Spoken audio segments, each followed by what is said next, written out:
electric.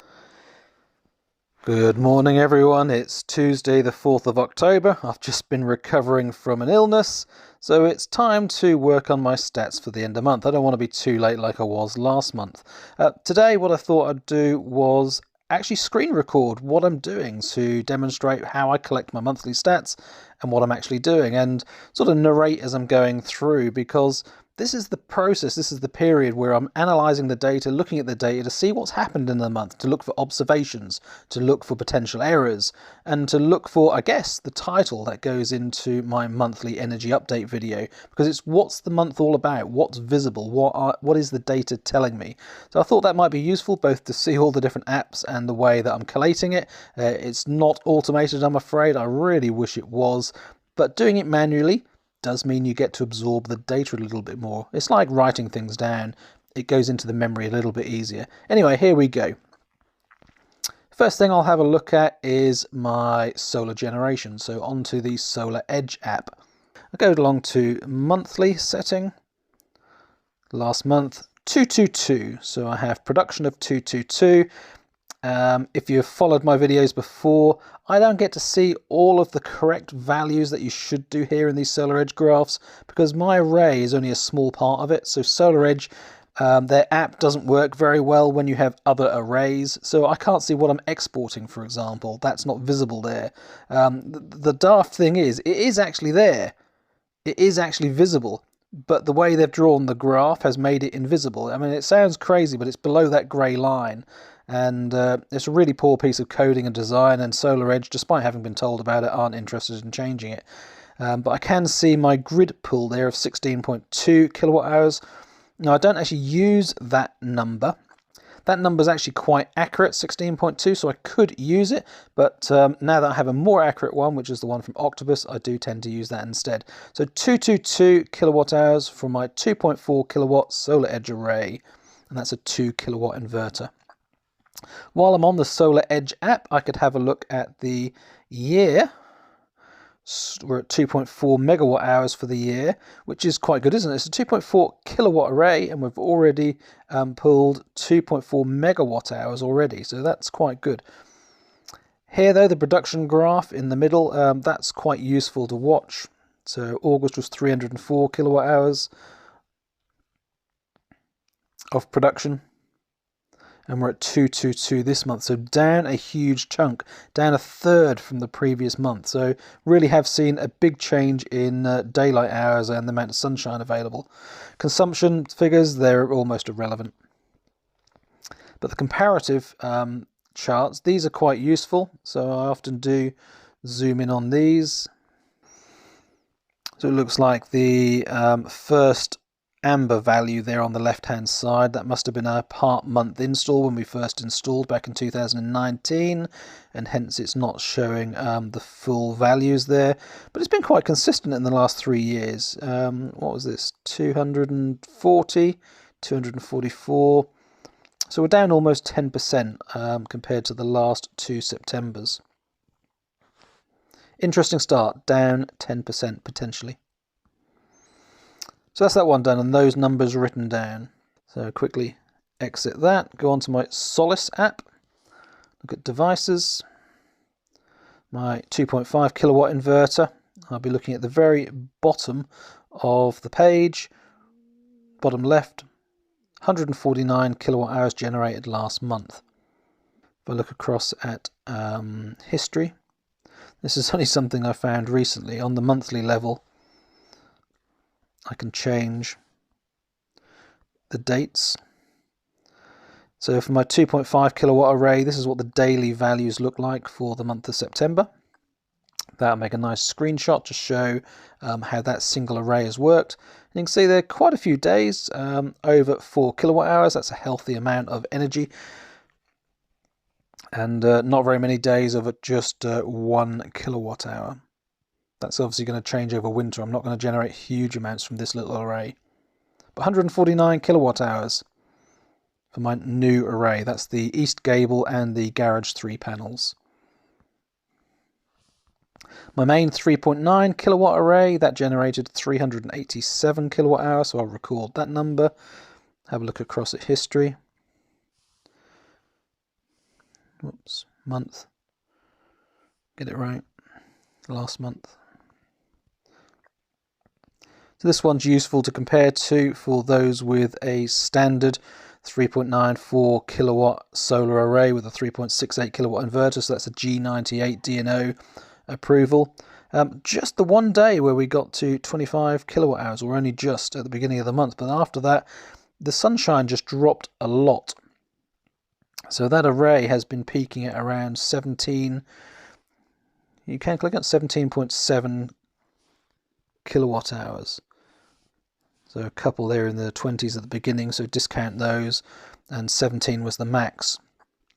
But again, not many days that were really low, so we had one at 6.7, one at 7.9, one at 8.6, one at 4.7, one at 6.4, one at 6.7. Now this is where, rather than looking at the totals, the 387 kilowatt hours, I sometimes look at the number of days where a certain value has been achieved, and that helps me really understand the benefit of solar even in the winter, because when you look at the stats and the averages about how many continuous days of bad weather do you have, you realize that it's not very often that it occurs. So in this example here, on the whatever day that was, the 9th of September, there's a half decent solar day on both sides of the date. So really, you know, even with a home storage battery, that's not going to really make a dent in it again. And then here, again, you got a lowish day at 8.6 kilowatt hours, but you had a better solar day either side, so that's not going to hurt very much. The same here with this one, you've got a better one either side. This one at 7.9 plus 4.7, so you've actually got 2 days there where it wasn't brilliant, but again, you're backed up either side with decent sunshine. This one's backed up with sunshine either side. So what I'm trying to say here is, even though you've got fewer days where you've got great sunshine, with a home storage battery, and if you size it right, of course, then you're not going to have an issue because you've got enough solar either side of the days. So what I'm saying is, having a low solar day doesn't necessarily mean you're going to have grid draw and you're going to be costing you more. It's not as if solar doesn't work, because there's more solar on the days before and after. So you can use that, save it, and get through those other days. It's only when you look into December and January at really dull periods where you'll find consistent periods of really low solar output. And it's in those cases that you're going to need the grid, because you can't really have a battery big enough to support those multiple days. But even if you look at the stats and averages for that sort of situation, how many times in a year do we have more than 5 consistent days of very poor solar? And I'll be very surprised if you find more than 2 in my stats. Anyway, let's move on. So that's done. So I've done all solar. Have a look at my energy. Unfortunately, it takes a little bit of time to load up. Last month. Tum-ji-tum-ji-tum-ji-tum. These servers really are slow at data retrieval. Their databases can't be, I want to say well designed, but they can't be performing very well is all I can say. Right, so these are good stats and nice and clear as well. Consumption 555 kilowatt hours, generation 748, green 96%. So yeah, we didn't use a lot of grid. My energy reckons we used 19.8 kilowatt hours. I know that to be high, but it's not that far off. I think it was 15.5 is the actual number we used. I've seen from Octopus Energy. So we'll see that later. Exported number 213. So exported number, that's a good reminder. Did I measure what my export was? Because that does come from the Solar Edge app, and I don't think I recorded that. I'll go back and do that in a bit. So just to look through, lots of export in the beginning of the month, and then hey-ho, something happens around the 17th of September, and I'm not exporting anymore. Now, I must confess, I haven't actually noticed that before, so what on earth happened on the 16th or 17th of September? That I'll have to look into. Did we buy the car then? No. I don't think the weather changed specifically. The solar looks similar. That's almost a bit of a mystery at the moment, so that's one I'll look at and try to understand. Why have I suddenly used less Why have I suddenly got less export? Or is it that the weather turned and I've started turning some heating on to experiment? Is that what's been going on? Not quite sure, but yeah, I'll look into the dates and see what else has been happening from that period onwards.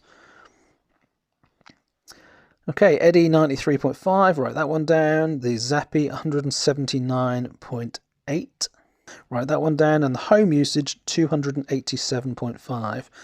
Now my home usage does include battery charging. So while I'm charging the battery on solar, or while I'm charging the battery from the grid, that appears as home usage. But while I'm running the home on the battery, that doesn't appear as home usage, so the two nets out.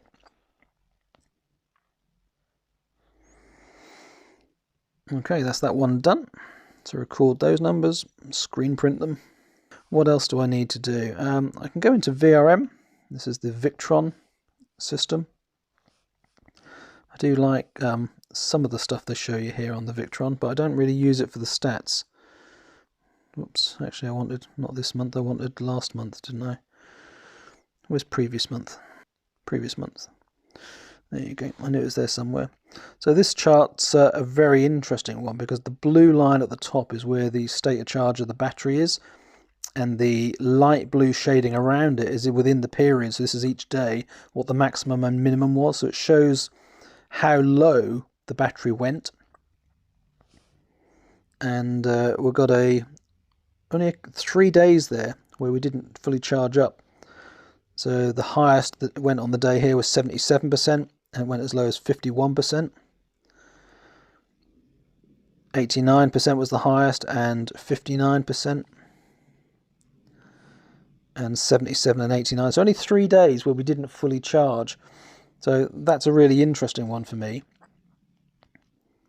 That obviously there are points in time where we don't have enough solar and I'm using it for other things, but I don't have to charge the battery fully. That doesn't have to be the first thing we do, because I've got sufficient capacity to use for other things. So if we need hot water instead, I can divert it to hot water and just leave the battery as it was.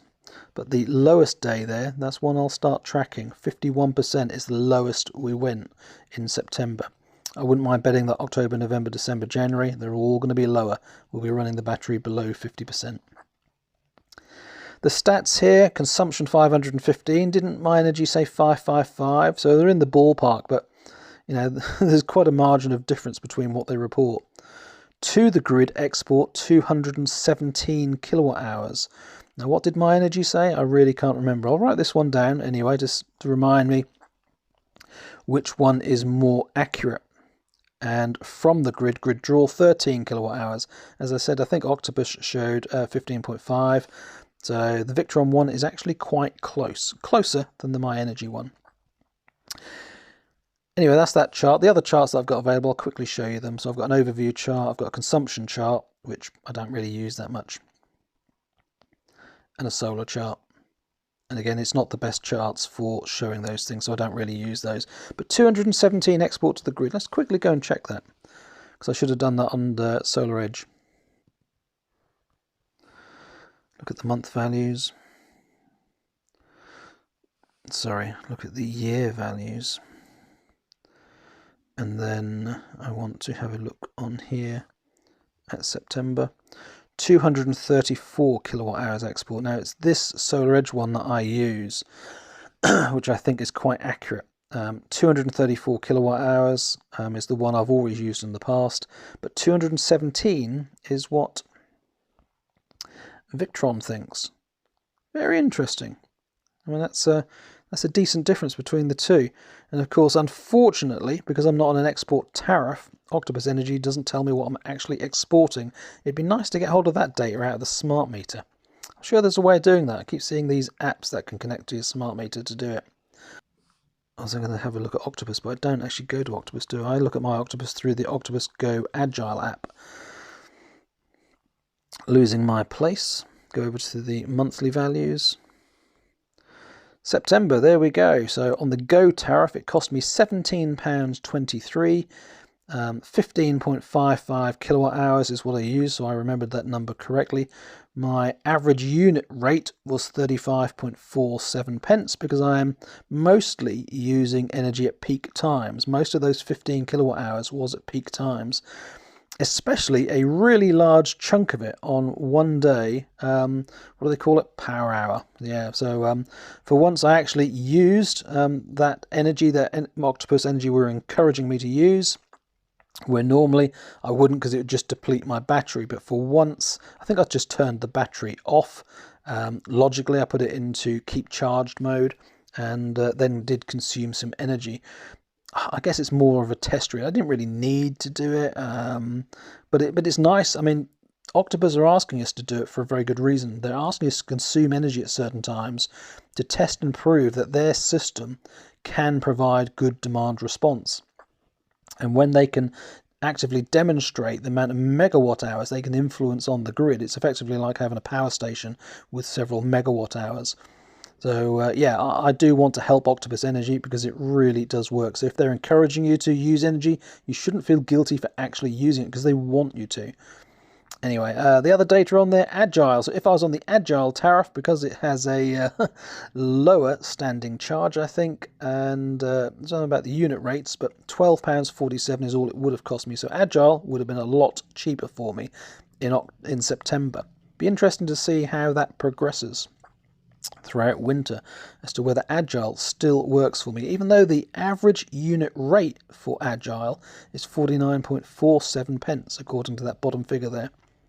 Very interesting. I do like this app. It gives me all of the usage on every day, showing me where my usage is. It's a very useful one and great for comparison as well. I can just quickly flick through. I mean, this is how fast responses should be for data. As I get a slow one, 1.89 kilowatt hours in July, 3.9 in June. So what was last September? Almost there.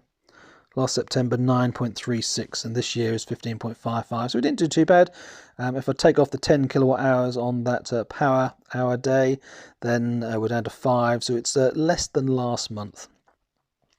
I think this is going to be one of the keys looking at the data this month. It's the first month where we're starting to get reduced summer power from the solar panels, but I've got the new additional solar power panels in, the 2.5 kilowatt Solis inverter with the gable panels and the panels on my garage. So that's new this year, and I've also got the battery installed, and it's a bigger battery than I've ever had before. So I'm looking for the impact of that to see whether it is providing what I expected and hoped. And if you remember the video that I did on my ultimate home storage battery, the whole point of having an oversized battery, a bigger one, is to push those months away that would previously consume grid usage. So I might have consumed grid usage I might consume grid usage normally in October, and by having this new bigger battery, I'm hoping to avoid grid usage in October. Plus also a month on the other end of the year, so more the January, February time, I'm trying to save grid usage at that end either, shrinking the period where we're using the grid to hopefully as close as possible to November through January only. That would be the idea, just 3 months of the year where we need support from the grid and the rest handled from solar. Having a bigger home storage battery, that's part of the aim, to shrink that period, reduce our grid usage. And then during those 3 months, that big battery can store energy on the cheap rate tariff from Octopus Go overnight and not have to pay high peak rates. So this year, hopefully, I'll have most of my energy provided at 7.5 pence. We'll obviously see what my average over the winter is, and that's something I will be tracking.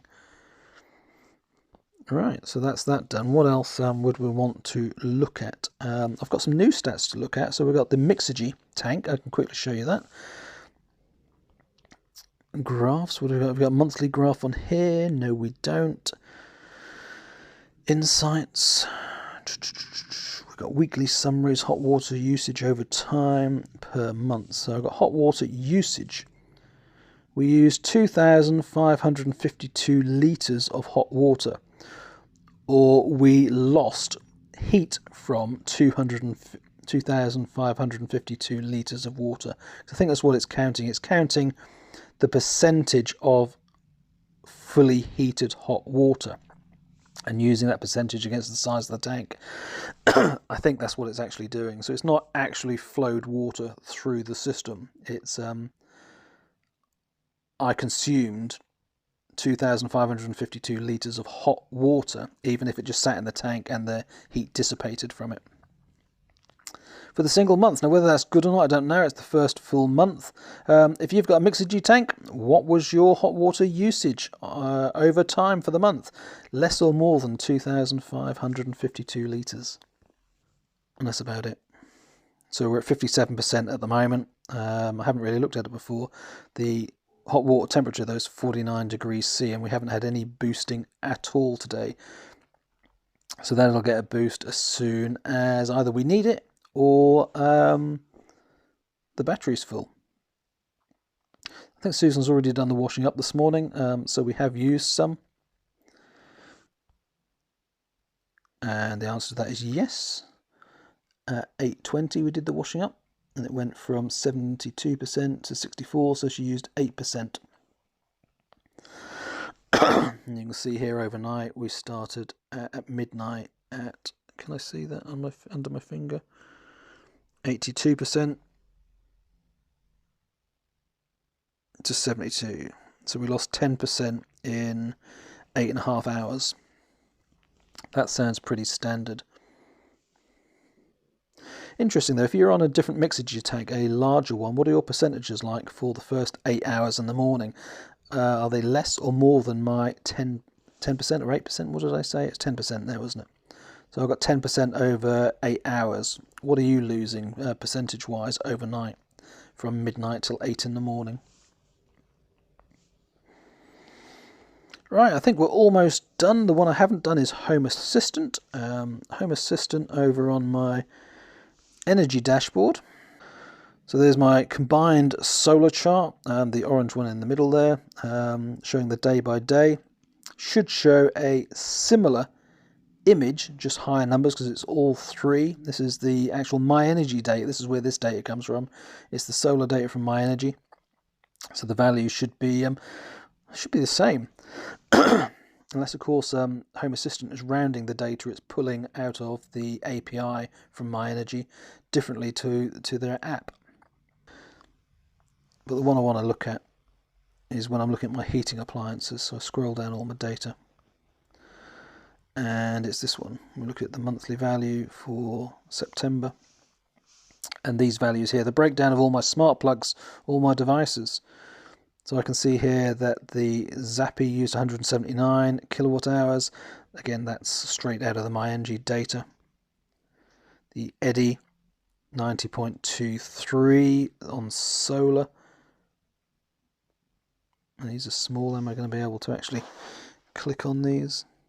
2.6 kilowatt hours of energy grid.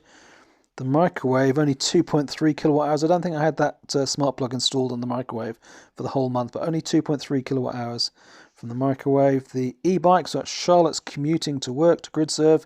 That's 2.96 kilowatt hours. That really is a nice low number. I didn't realise how little energy e-bikes can actually use. I had a good discussion with Charlotte about that the other day. She was moaning that I was being mean about how much hot water she used and using 60% of our 150 litre tank to take a shower, which I said was totally excessive and I'm not going to have that happen again. I had a good argument about it.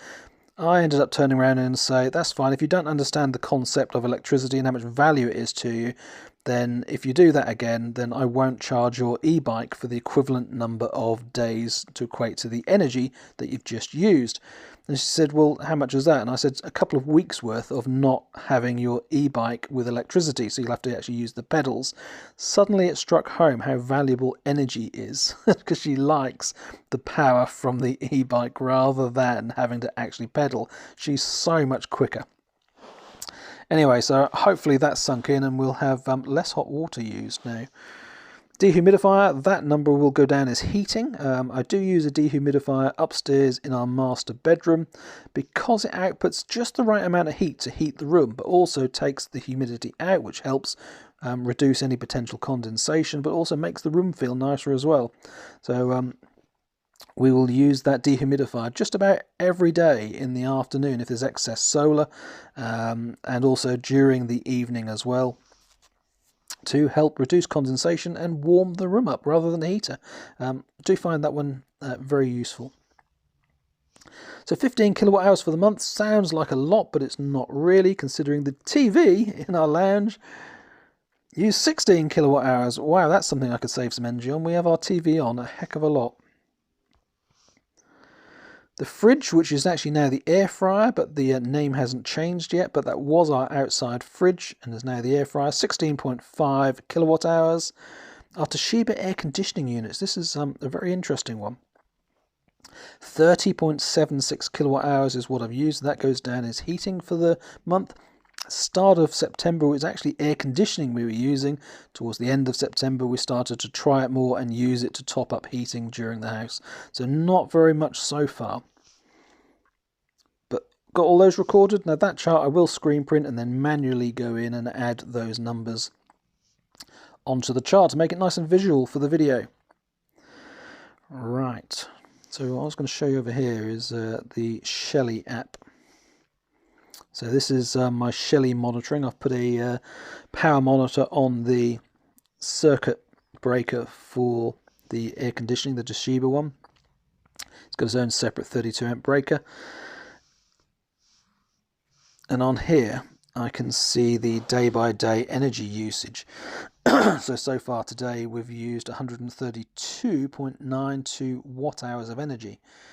Yesterday we used 1.04 kilowatt hours. Obviously we actually turned it on some of the time.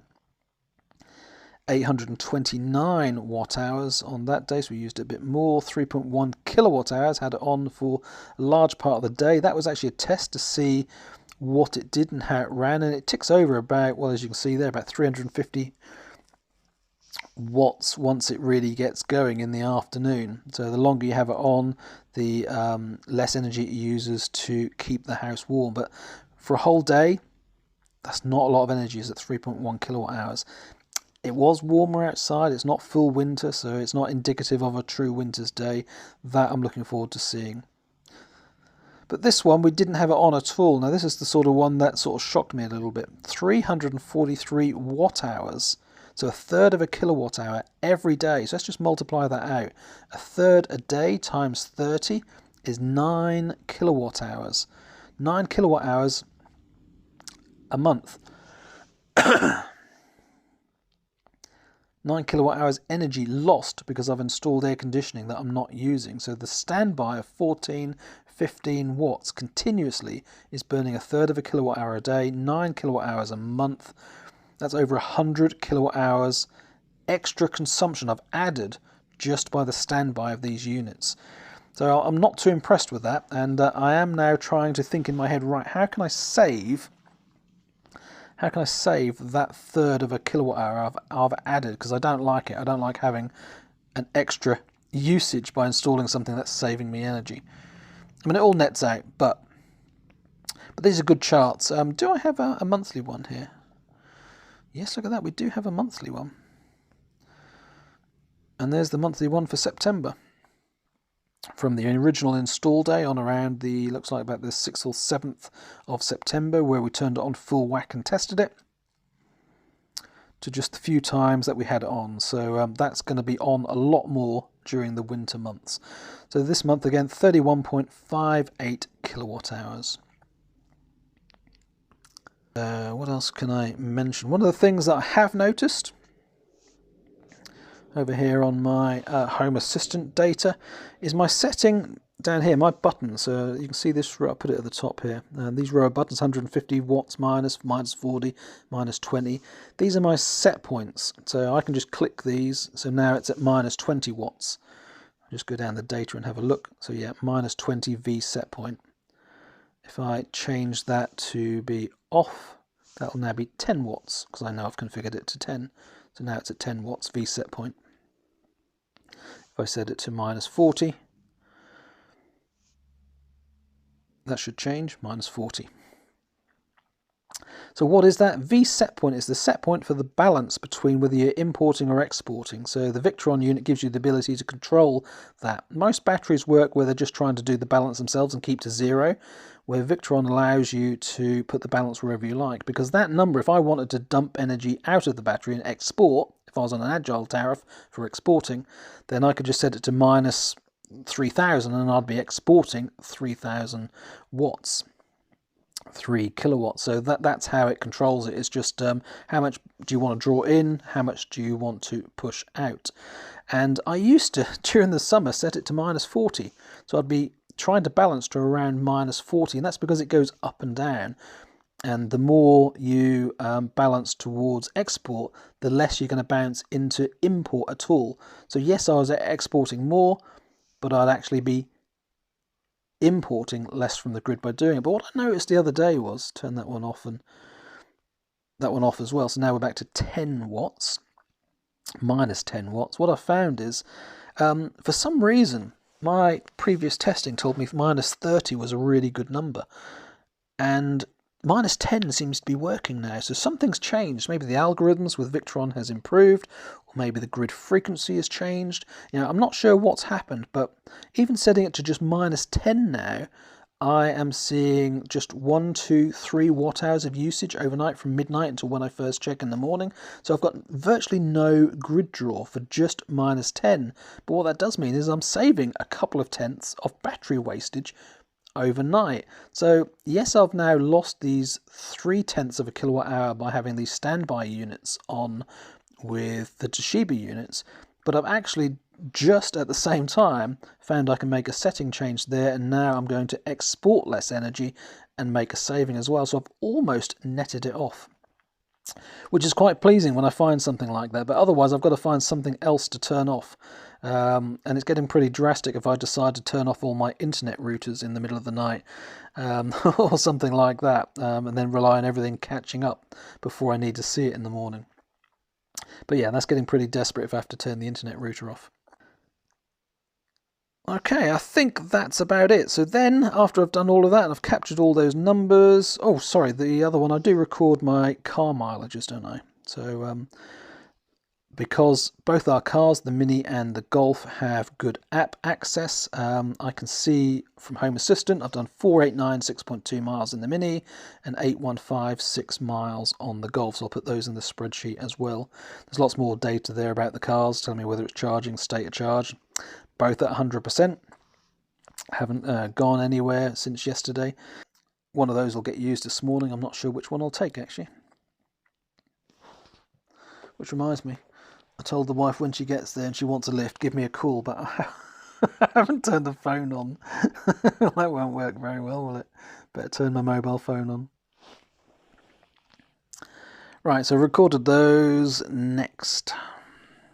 This is turning out to be a long video, but I hope this makes sense. This is how much time we have to spend pulling data together and thinking about stuff to present in videos. It's not just talking on a camera and that's job done. Right, I've lost track slightly. Yeah, I want to go over to my daily data. This is my monthly data chart. So in true Blue Peter fashion, I have filled it in already. And I'll walk you through my monthly spreadsheet now. So this is where the two grey lines I've highlighted are this September and last September, because that's what I'm going to be looking at. In what data have I input this month and how does it compare to September last year? That's really worth pointing something out to start with, and that is the one figure I'll highlight here, 60.65%. So this percentage row, its calculation is D46 divided by B46. So it's my 2.4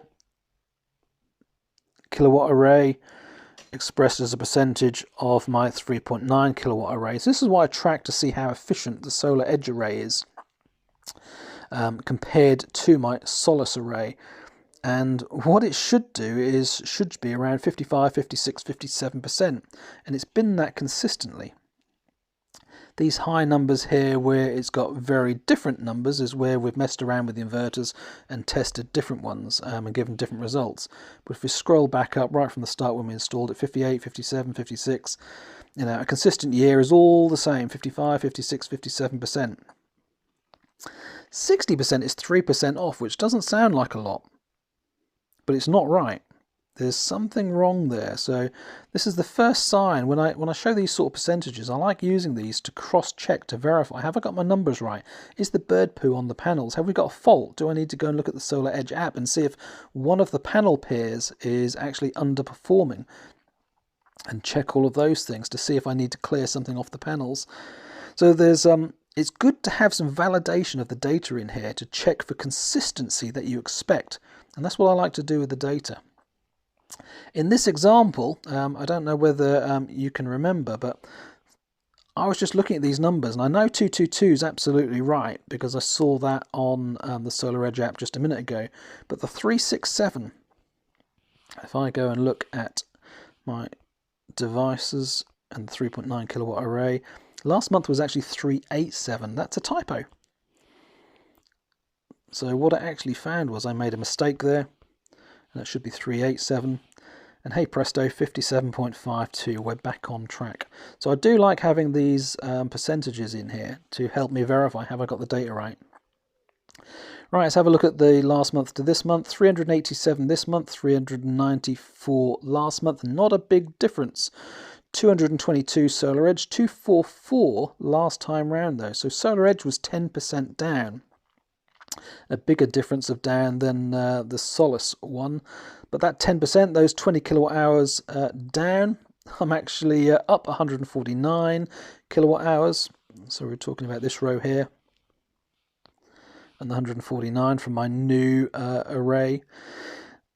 So we're actually up 758 kilowatt hours for the entire month, 637 last September. So we're up 120-ish, 121 kilowatt hours than we were last year. I can't say I've really noticed that. If anything, September felt darker and worse solar-wise than I remember last year. But obviously we've had more energy to use. So 99.23 kilowatt hours per kilowatt of solar installed on my 3.9 kilowatt array. So this is a good measure for comparison of how well your angles and orientation is working. If you have a standard 3.94 kilowatt array, how many kilowatt hours per kilowatt of solar panels installed are you making? I made 99.23 this September. Last year was 101. So again, just a slight difference that it's slightly less sunny this September. My new array, just 62, so that's to be expected because I've got east-facing gable panels, so the angle's not brilliant and only faces east, so I'm not going to be getting as well. But again, Solar Edge, it does not perform as well as the Solace, the kilowatt hours provided from the kilowatts installed. Useful numbers to compare to, but last time round it was actually better. 101.67 was better than 101. 15.55 kilowatt hours, what we used of grid usage, that equates to £1.11 we paid per kilowatt of electricity. That obviously includes the standing charge over the 30 days. Total cost £17.23 compared to £8.59. So there's the first time with a higher tariff. This is the first, shall we call it, high tariff because of the energy crisis we're facing at the moment. It's the first time that I've encountered the higher prices. So thankfully it's only costing me an extra £9 or so in a month. So that's not hurting me at all because we've got solar and battery. Exported, we exported more than last month, just 20 kilowatt hours more, but we generated 120 more, so it does look like we're consuming more. So what are we consuming more in? So 92 kilowatt hours for solar last month was 104, so we are down almost 10% of energy usage for heating hot water. Lo and behold, got a Mixergy hot water tank, and it is nearly 10% smaller. We went for a 150 litre tank instead of a 170 litre tank. So less hot water to heat, less energy used. So there you go, there's another saving. So that also has netted out the saving of putting the Toshiba in and having these standby devices, which just for 10 kilowatt hours a month saving, that's quite an expensive installation, that Mixergy. The Zappi, 180 kilowatt hours versus 140 last time around. As I said, we've now got 2 electric cars, so the Zappi usage is going to increase, and that looks like 40 kilowatt hours more, so that's good. Public charging, yep, I've recorded all of that. 41 kilowatt hours, 27 quid. There's the mileage, 357 miles in the Mini, 928 in the Golf, a total of 1,285 miles for the month. House usage, 287. Last September we only used 157, but that's not with battery charging and stuff. So I think that figure, I'm not sure if it's a like-for-like figure. I'm not sure how that's represented. 157 is like-for-like to the 287. And we have got 50 kilowatt hours of heating, because in September last year we didn't really do any heating, or I wasn't recording it, so I can't actually see, but that's cooling and heating. Battery in, 169, battery out, 128. I don't actually believe those numbers. I've got to do some digging. I read a forum report recently to say that the figures for battery in and battery out aren't accurate on the charts, and you have to export the data into a spreadsheet that's available from Victron, and that gives you the more accurate data for in and out, and hence can give you your round-trip efficiency. The round-trip efficiency goes all over the place with the Victron system. I mean, it can't be 69% in August and 75% in September. That is just not right. Anyway, moving on to my savings. So this is an interesting one to look at. £27. Let's highlight the entire row. Oh, actually, it doesn't work very well. Highlight it there. £27 fit payments. That's 7 pence a kilowatt hour is all I make from it.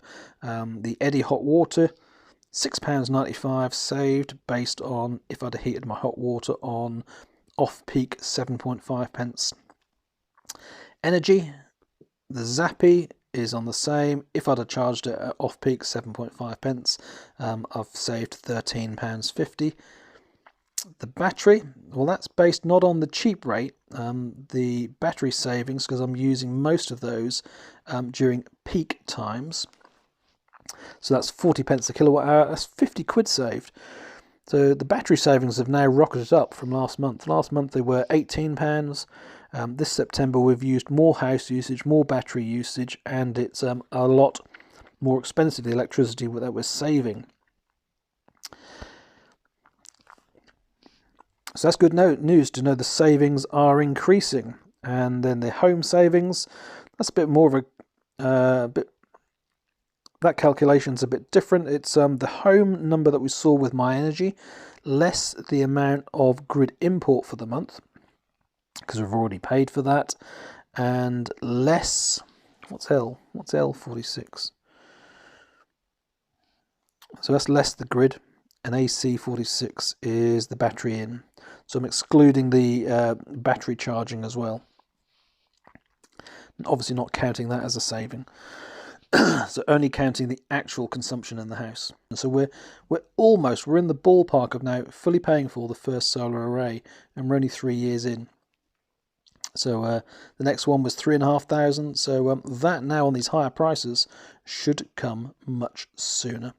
And then it leaves the charts. So I just basically click on the chart, change the data source, and make sure the data source does include the September month, which it does. And then I can see visually what it looks like, and you can see quite that big drop on the very right hand side. At some point I'll have to shrink these charts, I suppose, and not show every single month for all the time we've had solar, which, as I said, January 2019 was when we first installed, starting with just the blue lines. That was the 3.9 kilowatt array, where 500 kilowatt hours was our benchmark wonder month, where we had enough energy. And then lo and behold, we installed the solar edge array next in September of the same year, got very addicted and put a second array in the same year. What a fool, I really should have done that in the same time. But that was the first month in the next year, in 2020, May 2020, that we went over a megawatt hour for the month. So a big change there. Instead of having just enough energy at the 500 to do what we want in the summer, we started to have more than 500 for 1, 2, 3, 4, 5, 6, 7 months of the year. So very, very big improvement putting that second array in. Now that we've got a third array in, we're over 400 kilowatt hours, heading towards 500 kilowatt hours, even in February. In fact, that February one doesn't have the third array in, so yeah, we could be heading towards 500 kilowatt hours in February. So that's my target again. Yeah, I'm trying to have just November, December, January as the weak months, 3 months of the year, and the rest with enough energy to run on our own energy. And there it is in an area chart as well. The other thing I do is a monthly comparison chart, so I manually update this, plug the numbers in to see what the comparison is of each array from a number viewpoint and a bar chart basis to see that, yeah, I got that wrong, didn't I? That should be 387, which makes it look a lot more comparable. So the blue, the dark blue, royal blue, whatever you want to call that, 401, 415, 394, 387. It's been gradually reducing. Nothing to worry about there, I don't think, for September. 222 is low as well, so it really was a just slightly low month. Nothing to be worried about, but slightly low. But having that third array of the 149 kilowatt hours really made a difference to us. Hope you've enjoyed this. I can't believe that I've been waffling now for 54 minutes. I still haven't turned the phone on, so I wonder if Susan wants a lift yet. 1, 2, 3. Hello? Oh, hi, Susie. I'm just crossing the railway, you know, by the fieldy footpath. Okay, you're not far away. I'll come and get you then. Yeah, I'm just a field away. Okay. Well, hopefully we've selected our eggs by then. Hope they have some good ones. See you in a bit. Ones we like. Okay. See you soon, Susie. Thank Bye. You. Bye.